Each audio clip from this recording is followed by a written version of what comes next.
of all the losses we can have, financial losses are the easiest to recover from. Problem तब आता है जब लोग बाहर का पैसा लोन पे लेके जब वो लूज करते हैं तो देन यस, तो उसमें क्या हो जाता है कि फाइनेंशियल लॉस को आप अपने रिलेशनशिप्स अपने हेल्थ पे लेके जाने वाले हैं. They just know how to execute orders, buy and sell करना, सिर्फ बटन दबाना आता है। सिर्फ बटन दबाना आता है. उनका प्लान ही नहीं है कोई. इवेंचुअली तो हम पूरा रिस्क कैपिटल ही बेट करने वाले हैं. क्वेश्चन ये है कि हम उसे कितने ट्रेड साइकिल्स में बेट करने वाले हैं. I could have done better, but see देखिए ये मोस्टली हमें ये ओपिनियन क्यों आ रहा है, is because the PNL is you gave away a lot of your gains. Okay, तो इस बार जब भी हमारे प्रॉफिट्स होंगे तो will not go all in, मतलब Yeah. पूरा पैसा वापस से नहीं लगाने वाले। या विच मीन्स कि अगर मैं 25 लाख का लॉस लेके आया हूँ ईयर के लिए, तो कि इट्स लोगों के लिए कंटेंट है, मेरे लिए तो मेरा सॉर्ट ऑफ बैंक बैलेंस है, लाइफ है. हाय साहिल सर, लास्ट टाइम हम जब मिले थे तब मार्केट्स अराउंड 24-23,000 के थे एंड हमने एक पुल बैक देखा था तब। तब हमने आपकी पोजीशंस को स्टडी किया था, तब you were very long on market and काफ़ी हमने ब्रॉडर पोजीशंस देखी थी जिधर आपने लगभग 40-50 स्टॉक्स पे आप लॉन्ग गए हुए थे फ्यूचर्स के थ्रू। More like 75. या मोर लाइक 75, यस करेक्ट। तो उसके बाद से तो मार्केट्स ने करेक्ट किया है काफ़ी ज़्यादा एंड हमने 22,000 का लो देखा है, लाइक 21,900 तक का लो देखा है टू बी प्रिसाइज। तो ऑब्वियसली तब हमारा स्टॉप लॉस हिट हुआ होगा। बीइंग सिस्टमैटिक ट्रेडर हमने स्टॉप लॉस सिस्टम में डाल रखे थे। But so what are your learnings, उधर से क्या सीखा कि ऐसे सिस्टम्स में क्या क्या एरर आते हैं जिससे हम ये सब प्रॉब्लम्स को टैकल कर सकते हैं, या ये पार्ट ऑफ सिस्टम्स है कि ये तो होना ही है, इतना भी मान के चलना पड़ेगा। एंड ऑल्सो क्योंकि अभी का मार्केट बहुत तेजी से इवॉल्व हो रहा है, तो कैसे एक ट्रेडर अपने आप को इम्प्रूव कर सकता है, अपग्रेड कर सकता है अभी नए फाइनेंशियल ईयर के हिसाब से। Correct. So I think I do not believe कि मैंने कुछ बहुत ही ज़्यादा बिग ब्लंडर किया है. I could have done better, but see देखिए ये मोस्टली हमें ये ओपिनियन क्यों आ रहा है, is because the PNL is you gave away a lot of your gains, right. तो इसलिए क्योंकि हम रिजल्ट से एक प्रोसेस को इवेल्युएट कर रहे हैं, तो जब result up to the mark नहीं आएगा तो ऐसा हम सोचने लग जाएंगे कि प्रोसेस में ही प्रॉब्लम है. हाँ। सो आई डोंट बिलीव कि प्रोसेस में प्रॉब्लम है. I am in the markets, I am very ambitious as an individual actually, हालांकि शायद लगता नहीं होगा. मैं बहुत ही ज़्यादा एम्बिशियस हूँ अपने ग्रोथ और अपने एक्सपेक्टेशंस को लेके. And even though most people think of me as advocating position sizes and being consistent in terms of position sizing, which is the case कि आई एम, जैसे मैं कई बार स्टूडेंट्स बोलते हैं कि आप सिर्फ 0.4% बेट करने के लिए बोल रहे हैं तो उससे क्या ही होगा. वो इसलिए उनको नहीं समझ में आ रहा है क्योंकि जब आप महीने के 20 दिन हर रोज 0.4% बेट करेंगे तो आप महीने का 8% बेट कर रहे हैं, और वो साल का 96% या ऑलमोस्ट 100% आपके अकाउंट का बेट हो जाता है. उसको जस्ट 0.4 करने का पॉइंट है कि आप एक 40% एक्यूरेसी समझ के उस पर आप अपना चल सकते हैं. इवेंचुअली तो हम पूरा रिस्क कैपिटल ही बेट करने वाले हैं. क्वेश्चन ये है कि हम उसे कितने ट्रेड साइकिल्स में बेट करने वाले हैं. So the number one mistake that I have seen traders make is that they come into the market with absolutely no plan. उनके पास कोई प्लान नहीं है. They just know how to execute orders, buy and sell करना, सिर्फ button दबाना आता है। सिर्फ बटन दबाना आता है. उनका प्लान ही नहीं है कोई. ये नंबर वन मिस्टेक है. That mistake I don't make. मेरा प्लान है. हाँ, वो प्लान कभी कभी बढ़िया नहीं निकलता है, बट मैं उसको मिस्टेक नहीं मानूंगा. That is the consequence of selecting that plan. So for example, if I start the year with the plan कि I am not going to lose more than 30 lakhs or 35 lakhs in a year because I get interest or something from something, I feel I can manage कि 35 lakh PNL on the negative side पे मुझे बुरा बहुत लगेगा, but मैं continuously trade कर सकता हूँ उतने रिस्क के साथ. अगर मैं वो मान के चल रहा हूँ तो मैं कभी वो भी ब्रीच नहीं किया इस साल. बस मेरे साथ ये है कि when I get into gains, कि जैसे सपोज कीजिए कि मैं 35 लाख का रिस्क लेके या 25 लाख रुपए का रिस्क लेके आया हूँ फाइनेंशियल ईयर में, तो इनिशियली मैं बहुत कंजर्वेटिव होता हूँ क्योंकि प्रिंसिपल और रिस्क कैपिटल ट्रेड हो रहा है, बट सपोज कीजिए कि मुझे 3 महीने या 6 महीने में से गेन हो जाए, से 1 करोड़ गेन हो जाए, तो literally reminder of the 6 months में मैं 1.25 करोड़ रिस्क पे कर रहा हूँ, the gain plus the initial 25 lakh जो मैंने रिस्क पे किया है. And in the past this has worked very well for me, and consequently मेरा 1 लाख का अकाउंट से 6-7 सालों में 1 करोड़ का हुआ है organically. It is because I bet everything once I am in profit, once I get into profit. इस बार यही था कि once you are in profit may be don't bet everything, थोड़ा डिफरेंटली उसको अप्रोच किया जाए एंड थोड़ा और स्टडी किया जाए. So I have taken I have कुछ कोर लर्निंग्स हुई हैं, but I means this is what I want to tell everyone कि of all the losses we can have, financial losses are the easiest to recover from. मतलब आपका loss of health, loss of relationship, loss of so many other losses are possible in your life.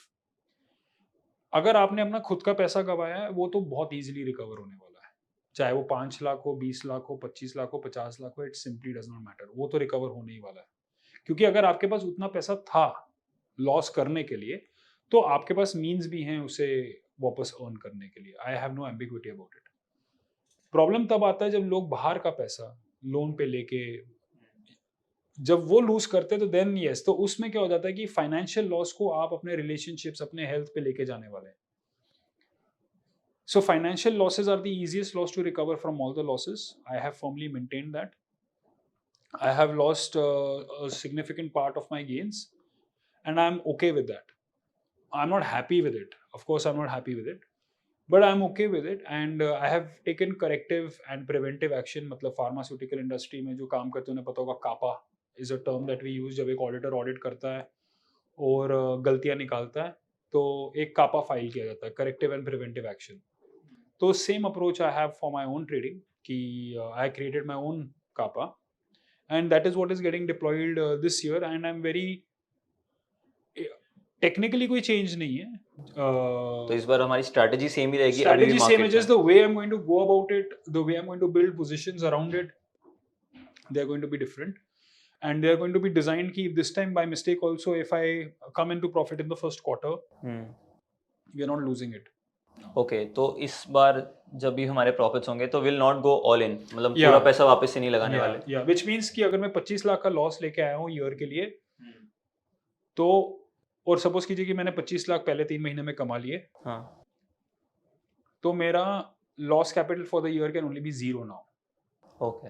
It is not going to be 50 lakh, क्योंकि it is just मैं जिस हिसाब से year को calculate कर रहा था, एंड एक्चुअली प्रॉब्लम वहीं पे जो मेरा डेफिनेशन ऑफ सक्सेस है, it is different, and consequentially I behave differently. And sometimes you pay the price. I paid the price, but I'm okay. Like, I'm not happy, but I'm okay with it. Yeah. And maybe in due course of time, once I mentally come to terms with it, मतलब क्योंकि it's लोगों के लिए content है, मेरे लिए तो मेरा sort of bank balance है, life है.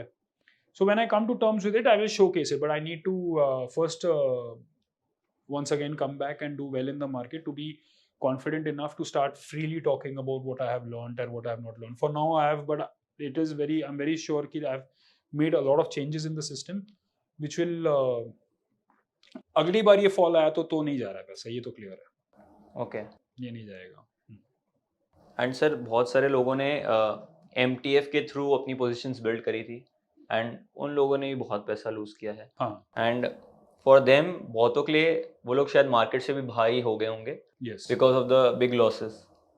सो वैसे पर्सन को कैसे हैंडल करना चाहिए, क्योंकि हमने देखा है कि after the fall also, after so much of regulation, F&O activity retailers में बहुत ड्रॉप हो गई है. तो मतलब ऐसा क्या हो रहा है ट्रांजिशन इस इंडस्ट्री में अभी? पहले तो कॉस्ट इस इंडस्ट्री का बहुत ज़्यादा हो चुका है. बहुत ज़्यादा पैसा फ्लीस किया जा रहा है लोगों से. एक इलेक्ट्रॉनिक ट्रांजैक्शन का इतना चार्ज नहीं लेना चाहिए, but our regulators are hell bent on taking it. उनको पैसा कमाना है रिटेलर्स के एक्सपेंस पे. They are free to do it. They have a monopoly. हम कुछ बोल नहीं सकते, कर नहीं सकते, इलेक्ट नहीं कर सकते, कुछ नहीं. वो बस अपना एक पर्सनल उसको बना के चला रहे हैं वो, based on some processes which are outside our scope.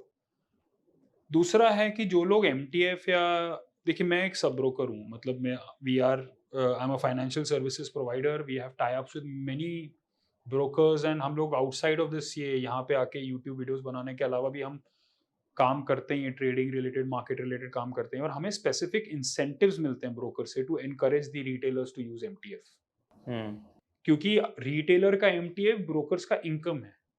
एक ब्रोकर एक NBFC बना हुआ है यहाँ पे और रिटेलर ले भी रहे हैं वो। I am shocked actually. हम लोग कभी प्रमोट नहीं करते हैं, ना ही हम अपने क्लाइंट्स को MTF टच करने देते हैं। That is us. बट आप कहीं भी और देखेंगे वो बोलेंगे क्या फर्क पड़ता है आपको, महीने का 1-आधा% ही तो है, उतना तो मार्केट मूव दे ही देता है। जब आप 100 ट्रेड करते हैं वो सारे कैंसिल आउट हो जाते हैं, फिर एंड में सिर्फ आपको पता चलता है कि आपने MTF वाले को ही पैसा दिया और जो आपका गेन Loss हुआ है लॉस वो हुआ है अलग। बस वो आपका अलग है। एक trade, see the problem with the current experts is that they look at trading as a single activity. मैं यहाँ बाय करूंगा, यहाँ सेल करूंगा, ये मेरा प्रॉफिट है। And the reality is that trading is a continuous process. Even if that trade has ended, the next trade that is going to come up, उसका पिछले ट्रेड का इम्पैक्ट इस पे होता है आपके, एक तो साइकोलॉजिकली पे भी और मार्केट के जो लेवल्स चेंज हुए हैं उसका भी इम्पैक्ट इस पे आता ही है।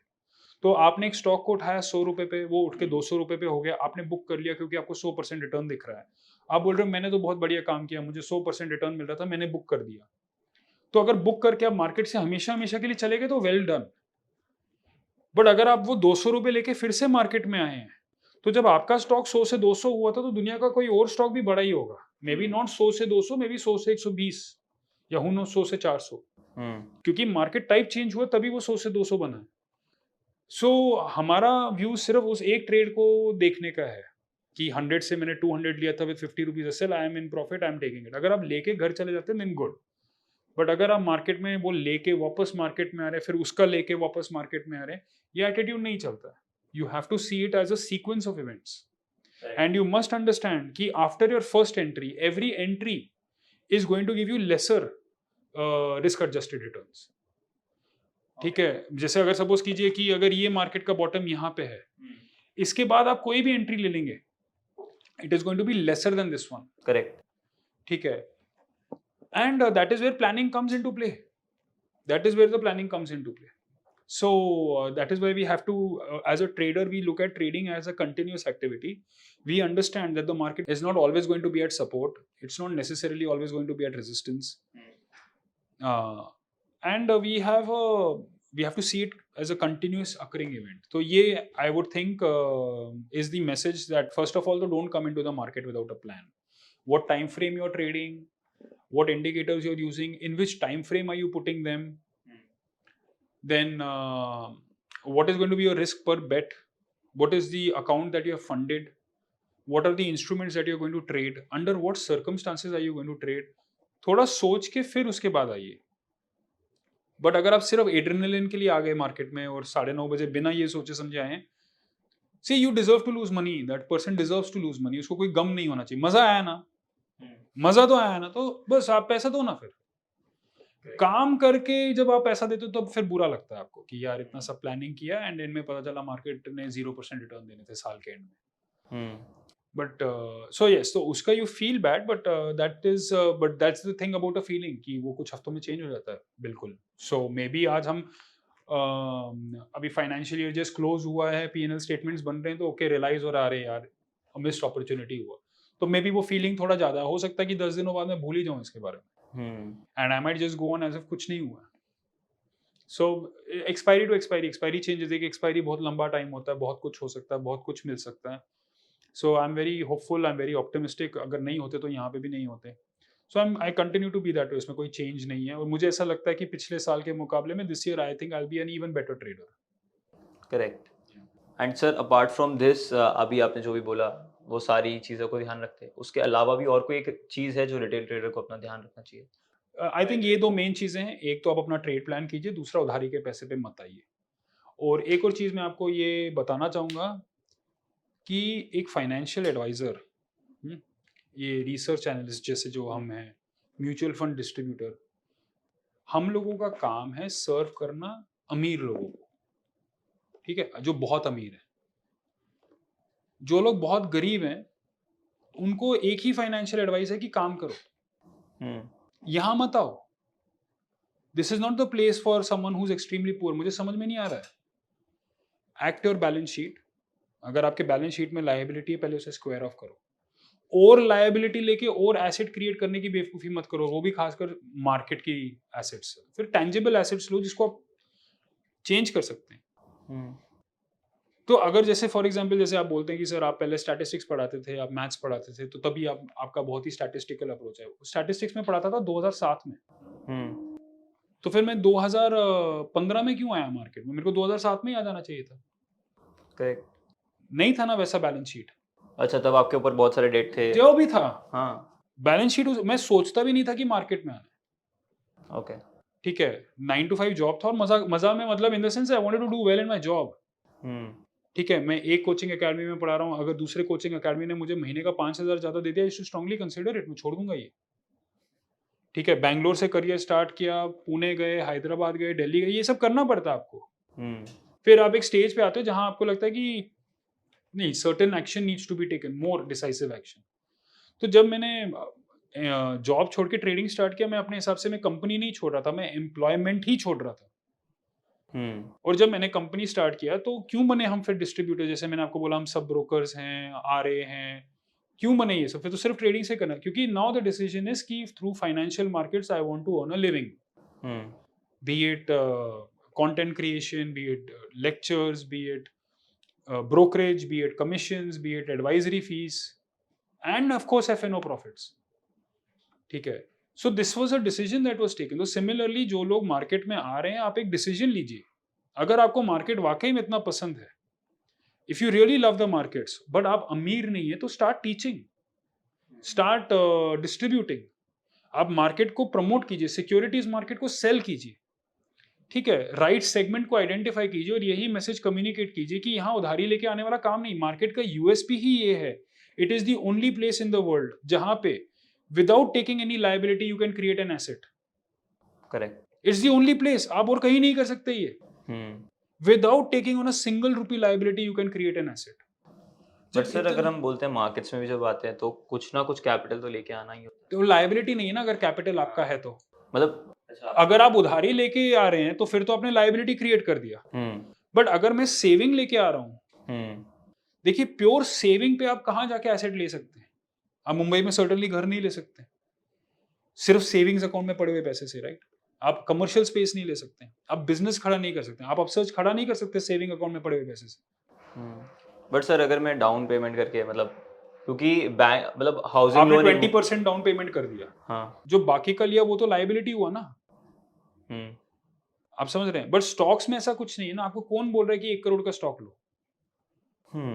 आप 2 लाख का स्टॉक ले लो ना विदाउट टेकिंग एनी लोन। अच्छा, करेक्ट करेक्ट। मेरा पॉइंट है कि it is the only place where you can create assets without creating liability. और यहाँ पे भी लोग ब्लंडर कर देते हैं कि लायबिलिटी लेके आ जाते हैं, पर्सनल लोन लेके मार्केट में आ जाते हैं। I have spoken to people like that भाई, I have spoken to them. घर आए हैं वो मिलने कि सर हालत खराब है, क्या करूं? क्या करूं मतलब, come on, what are you doing यार? तुम्हें बोला कौन पर्सनल लोन लेके आने के लिए? इतना बड़ा ब्लंडर। तो आई वुड फील कि मतलब मैं भी जो 10 साल से ट्रेडिंग कर रहा हूँ, अगर मेरे को उधारी का बाहर पैसा देना हो तो मेरे भी हाथ पांव कामना स्टार्ट हो जाए यार। मैं गेन्स होल्ड ही ना कर पाऊँ, मेरा ईएमआई मीट हो जाएगा, मैं बुक कर दूंगा। मैं ट्रेड देख ही नहीं रहा हूँ, मैं पैसा देख रहा हूँ। ठीक है, तो ये जो अप्रोच, ये जो डिफरेंस आएगा, ये तभी आएगा जब आपका खुद का पैसा होगा। और आपका टाइम जरूरी नहीं है कि अभी हो सकता है आपका टाइम 3 साल बाद हो सकता है 6 साल बाद हो। ठीक है, एंड मे बी कभी ना हो। These are terms that we have to come to an agreement with. And this is the message that I would like to कि अपने पैसे से आइए एंड बेस्ट इक्विटी ट्रेडर बनने की कोशिश कीजिए। एंड अगर वहाँ पे आपको सक्सेस मिलता है तो come to the F&O market also, and leverage के साथ कैसे काम करते हैं वो भी स्टडी कीजिए। It's a never ending process. आपको 10 साल भी पुराना ट्रेडर अगर मिलेगा मेरा जैसा, तो वो भी यही बोलेगा कि वो सीख रहा है। तो वही मैंने जो पिछले साल जो हुआ है वो मैंने सीखा है। वो एक कापा बनाया, वो SOP में आएगा, वो अब इम्प्लीमेंट होगा, फिर वो चेक होगा, और ये एक लूप चलता ही रहेगा, ये कभी खत्म नहीं होगा। ट्रेडिंग एंड सर हमें कब कापा के बारे में, आपके जो सिस्टम में आपने डिप्लॉय किया उसके बारे में व्यूअर्स के साथ शेयर करने का मौका मिलेगा? देखिए, आप तो सेबी के रूल्स अभी मेरे से बेटर जानते हैं, राइट? अभी इससे पहले हम वीडियो करते तो हम क्या डिस्कस कर रहे थे कि 3 महीने पहले का डेटा हम दे नहीं सकते, हाँ ठीक है। This is you as a service provider, we as an RA also have certain regulations. मेरे को बहुत जन बोलते हैं कि सर आपने जब पोजीशन ले लिया बता ही दो ना, हम्म अब रूल्स देखो ना। The rules are decide in such a way कि टिल 30 डेज बिफोर, मतलब मेरे पोजीशन लेने के 30 दिन तक मैं उसके बारे में बोल नहीं सकता, और 5 दिन स्क्वायर ऑफ करने के बाद भी उसके बारे में बोल नहीं सकता। That is actually the strictest definition of rule. Okay और मेरे को ये समझ में नहीं आ रहा है कि आपने रिसर्च एनालिस्ट को ही बोल दिया तुम ट्रेड मत करो, मतलब कैसे चलेगा? अगर मैं कॉन्फिडेंट हूँ कि ये चार्ट, ये निफ्टी का चार्ट बढ़ने वाला है, और मैं अपने क्लाइंट को बता सकता हूँ ले लो ये बढ़ने वाला है, तो मैं क्यों नहीं ले सकता हूँ? और अगर मैंने ले लिया तो मैं आपको क्यों नहीं बता सकता हूँ? तो कोई बोलेगा क्योंकि कॉन्फ्लिक्ट ऑफ इंटरेस्ट है। अरे मेरे एक लॉट और तुम्हारे एक लॉट में क्या फर्क पड़ रहा है निफ्टी को? हम्म कोई हम कोई 6 करोड़ लॉट थोड़ी ना ले रहे हैं मिलके। करेक्ट बट वो उस टाइप का, सी रूल्स के अगर बेसिस हों तो उसको कंप्लाई करने में भी मजा आता है, लोग कंप्लाई भी करते हैं।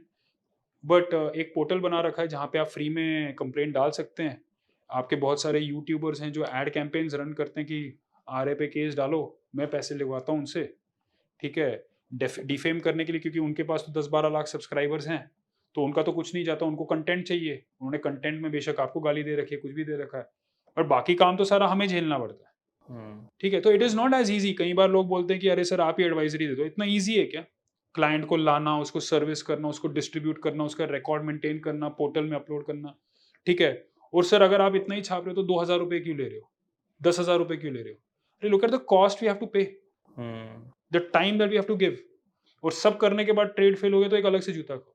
सो पॉइंट बीइंग दैट कि यस आपको मिलेगा, I will share when the time is right, when regulation provide a time limit is over, and when even I am mentally in the zone, क्योंकि just for content I'm not going to start displaying anything. There are times when जब 1-2 साल पहले, जब मैंने 1 साल पहले जब मैंने यूट्यूब चालू किया था, मतलब या यूट्यूब पे आना स्टार्ट किया था, तो मुझे कोई भी यूट्यूब मेरे गुड लुक्स के कारण नहीं बुलाता है कि वाह ये बंदा है, इसको तो हम शो में बुलाएंगे। ऐसा नहीं है। सीधी बात, तुम्हारा पीएनएल दिखाओ, पीएनएल है, you come, that's it. Kunal ने क्यों लिया था? You show PNL, yes come. Everyone want, trader का तो सिर्फ आज की डेट में यही है कि तुम्हारा पीएनएल देखो। अब जब पीएनएल दिखाई दिया और तुमने देख ही लिया, और जब कंफर्म हो ही गया कि I am one of the few thousand people who have made a crore plus in a year, तो बार बार कौन दिखाता रहे उसको? सो आई फील कि they should look at a person beyond the PNL, which is my attempt in this thing. जो सीखने सिखाने वाला है उसका फोरम हमने रिकॉर्ड करके डिस्क्रिप्शन में दिया हुआ है, और जो ऑब्वियस ब्लंडर्स लोग करते हैं उसके बारे में हम मेंशन करें कि विदाउट प्लान मत आइए और उधारी का पैसा लेके मत आइए। आप इतना सिंपल सा काम कीजिए and success is yours to take. यार एडवाइजर्स बहुत हैं, आपको अच्छे एडवाइजर्स भी मिल जाएंगे, और बुरे मिलेंगे तो चेंज कर दो ना। करेक्ट। आई होप आपको इससे कुछ ना कुछ बढ़िया एक टेक अवे मिला है, कि लाइबिलिटी के साथ हमें नहीं आना है इस मार्केट में, उधारी के पैसे से नहीं आना है। And it is a very good way to make money. मतलब मार्केट्स एक बहुत अच्छा जरिया है, एक बहुत अच्छी जगह है पैसा बनाने के लिए, लेकिन तभी जब पैसा आपका खुद का है। तो आपने नोटिस किया होगा कि इस वीडियो में हमने ना कोई बड़ी स्ट्रैटेजी डिस्कस करी है, कोई सीक्रेट फॉर्मूला नहीं बताया है। एक सही तरीका बताया है मार्केट्स को अप्रोच करने का। और मार्केट्स को अप्रोच करने का सही तरीका कोई बहुत बड़ी या बहुत बढ़िया स्ट्रैटेजी नहीं होती है, बट एक राइट पर्सनल फाइनेंस होता है। अगर आपका पर्सनल फाइनेंस जितना सही रहेगा, उतना अच्छे से आप मार्केट में पार्टिसिपेट कर पाएंगे। अगर आप सिर्फ स्ट्रैटेजी सीखना चाहते हैं तो हमारे चैनल पे बहुत सारी स्ट्रैटेजीज अवेलेबल है, वैसे सीख सकते हैं। But Upsurge as a platform, हमारा यही मोटिव रहता है कि आप एज अ ट्रेडर और एन इन्वेस्टर आते हैं तो आपके पास कंप्लीट नॉलेज है। तो इस वीडियो में हमारा कोई स्ट्रैटेजी डिस्कशन नहीं था, but a right way to approach the market था। तो आई होप आपको एक सही तरीका मिला होगा मार्केट्स को देखने का। एंड प्लीज जब भी आप मार्केट में आए, कोई लाइबिलिटी लेके ना आए, अपना खुद का सेविंग्स लेके आए, ताकि अगर उसका लॉस भी हो तो उससे सिर्फ लर्निंग मिले, स्ट्रेस ना मिले। मतलब स्ट्रेस थोड़ा तो होगा ही, क्योंकि अगर सेविंग्स का पैसा जाता है तो दुख तो होता ही है। एंड अगर आपको हमारा मोटिव बहुत अच्छा लग रहा है तो प्लीज इस चैनल को सब्सक्राइब करने का बिल्कुल कंसिडर कीजिएगा। एंड अगर आप इस वीडियो को लाइक करते हैं तो हम आप जैसे कई ट्रेडर्स तक पहुंच पाएंगे, जिससे हम हमारा मोटिव और जल्दी पूरा कर पाएंगे। तो प्लीज इस वीडियो को लाइक कर दीजिए। इस वीडियो का लाइक एम रखते हैं 3000 लाइक्स, एंड अगर वो होता है तो ऐसा ही एक और वीडियो हम जल्दी रिलीज करेंगे जो आपको और फाइनेंशियली फिट बनाएगा एंड एक अच्छा बेटर ट्रेडर बनाएगा इस मार्केट्स में। तो मिलते हैं अगले वीडियो में।